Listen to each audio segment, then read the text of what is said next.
Welcome to Samba Samba. Enjoy the video. You start by powering down the UPS and unplugging any external loads. This prevents backfeed. Once off, wait 5 to 10 minutes so capacitors discharge, then verify 0 voltage with a tester.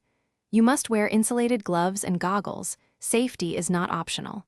Next, photograph and label each terminal and cable, noting polarity and routing.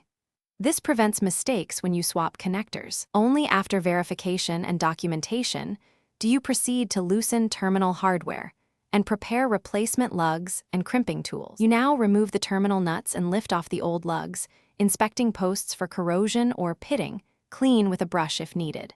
Once clear, trim frayed strands and choose replacement lugs sized to the cable gauge specified by the UPS. Crimp using the correct die and a calibrated crimper. A poor crimp raises resistance and heat. If manufacturer guidance calls for solder, apply a small amount only to prevent wicking.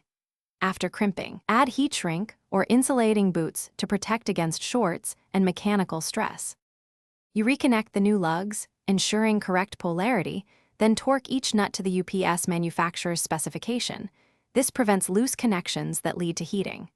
Reapply any cable clamps and strain relief so no load pulls on terminals. Once secured, power the UPS and run its self-test while monitoring battery voltage and load acceptance for 5 to 10 minutes.